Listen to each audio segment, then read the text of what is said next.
There's a Channel 4 guide to the diverse world of dance, which you can get for £1.50 by writing to Step in Time, P.O. Box 4000, London W3 6XJ, or Glasgow G12 9JQ, or Belfast BT2 7FE.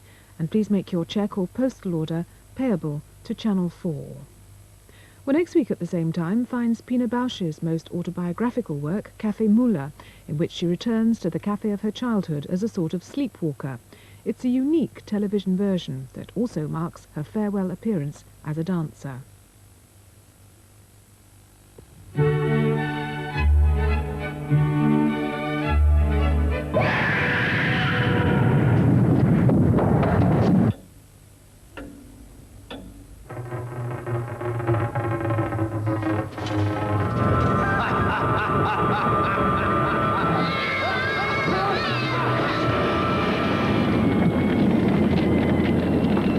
Unto us, my dear, to see you on your way. Woe betide us to forget.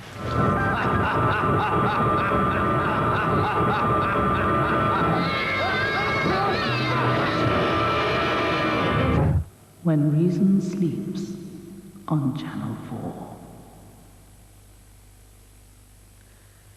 Are the scandals that have beset the American presidency in recent years merely a series of unfortunate accidents, or are they proof of a fundamental flaw in the American system of government?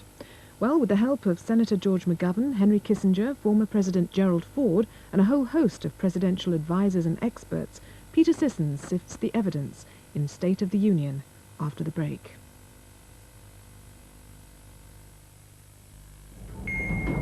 Well, no one told me about them. What could he do? Well, no one told me about them. No, we all knew. But it's too late to say you're sorry. How could you know? There's no point in trying to find him. He's not there.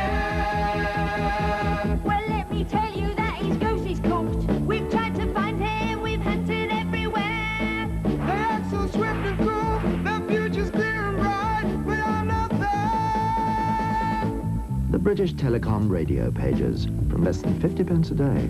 Without one, you're just not there.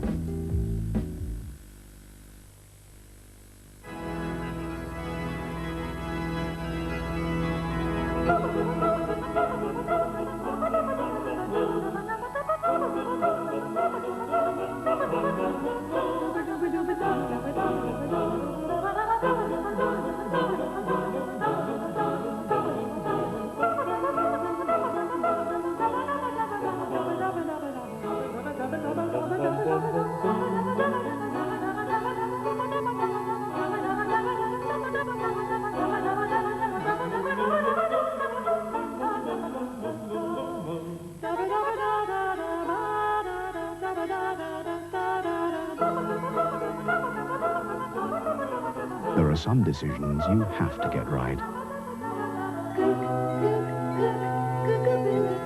That's the beauty of gas. British Gas. Energy is our business.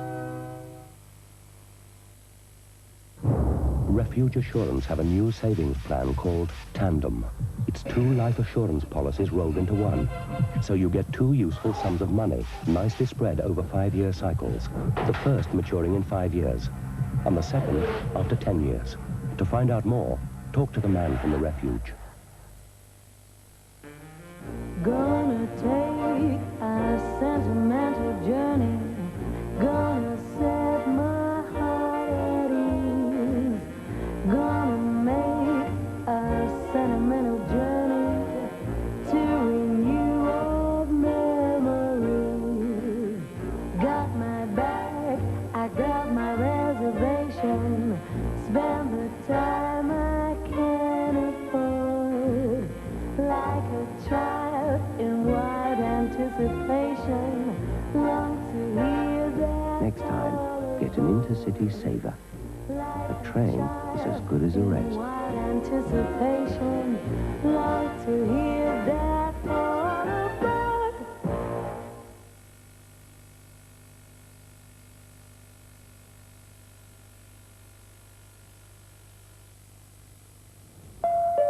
Once upon a time, there was this Liverpool bird I'm sick of the men up here. They've got no romance in them. out on the town with a mad friend. Come on, I go food first.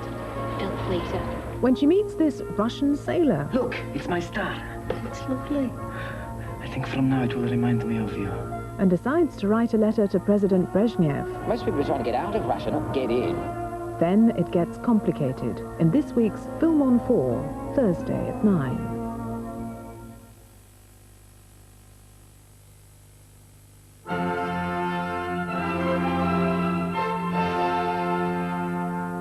Now on 4, the office of the American presidency comes under the magnifying glass in a special inquiry presented by Peter Sissons.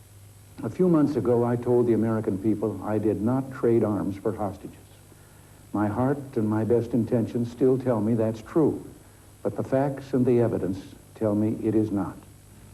Mr. Hamilton, on the advice of counsel, I respectfully and regretfully decline to answer the question based on my constitutional rights. I must decline to answer that question at this time because of my constitutional rights under the Fifth Amendment. For the past 6 months, a dark cloud has hung over the White House as the unfolding Iran-Gate scandal has threatened to destroy Ronald Reagan's credibility and his presidency. The revelation that he'd authorized the sale of arms to Iran and that the proceeds had been diverted to the Nicaraguan Contras shocked the American people. President Reagan's reputation plummeted, but so far, at least, he has survived. This week, however, he'll almost certainly face fresh trouble, for on Tuesday, here on Capitol Hill, the American Congress will resume its inquiry into the Iran-Gate affair. And it's feared that when the former White House aides tell their side of the story, the scandal could degenerate into the greatest political crisis since Watergate. Many people are taking this affair as further evidence that Ronald Reagan was never up to the job. But there's a growing feeling here, especially among those who've held high office, that there's a lot more to it than that. This latest presidential crisis, they believe, is evidence of a fundamental flaw in the American system of government. I feel very strongly that in the last 6 or 8 years, the Congress has encroached upon what I consider constitutional prerogatives of the President of the United States. I don't think it's so much the presidency itself that's in crisis as it is the fact that we have a constitutional problem in this country. I don't look on them so much as failures of presidents as they are failures of the system over which the president naturally presides. Could it be, then, that the hallowed Constitution itself is responsible for the troubled state of the Union?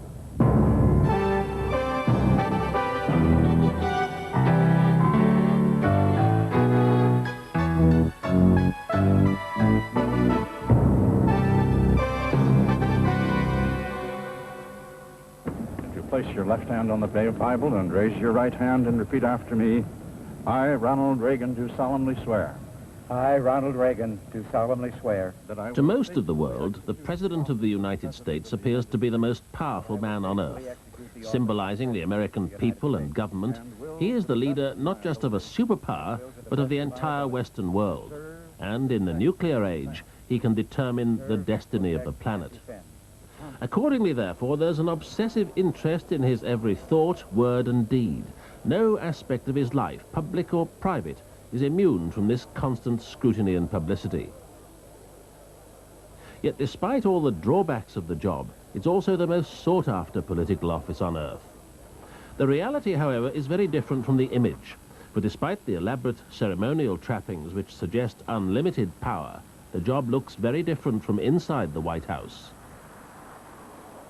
Well, when you speak of immense power, that's altogether true. But the immense power relates, for the most part, to things that a president is not likely to do. To take a nation to war, to destroy the world, to deploy troops and planes and ships. Those areas of almost absolute power on the part of a president or with regard to questions that are not likely to, we hope, to arise. The further you move toward the nitty-gritty routine exercise of governmental power, the more constrained a president is. A president of the United States is constrained because the political system was designed to limit his power. When the Founding Fathers drew up America's Constitution in the 18th century, they made sure that their president could not act like the autocratic monarch George III, from whom they'd won their independence. So, in the new republic, power would be shared between 3 separate and independent branches of government. Tension was deliberately built into the system, so that the president would have constantly to seek compromise and agreement with America's lawmakers here in Congress. The 3rd branch of government, the Supreme Court, would act as referee in any dispute and ensure that they each respected the Constitution. 200 years later, it's hard to imagine a system less well suited to America's superpower responsibilities. For in foreign policy particularly, the president does not enjoy a free hand. Congress has to ratify all the important decisions, from the signing of treaties to the declaration of war. Under this system, conflict or even deadlock was always possible.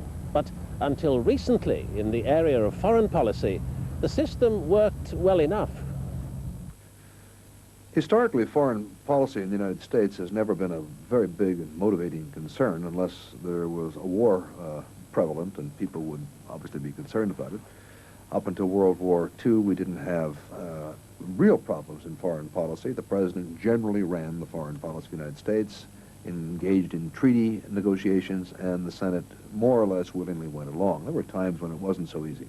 At the end of World War II, of course, bipartisanship was at its zenith in this country. The atomic bomb brought the war to an end and made America the world's first superpower. And in the United States, there was universal agreement that the country should not hesitate to use its newfound power to stop the spread of communism around the world. So the Americans airlifted supplies into Berlin to break the communist blockade and to prevent an eventual takeover of the city.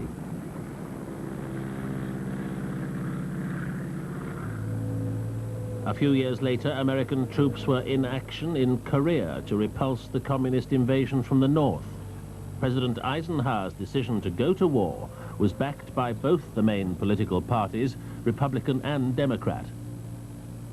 President Eisenhower presided over a period of magnificent bipartisan cooperation because he was strong, because he was relatively open with the Congress, and because the Congress was content to allow him to retain the responsibility.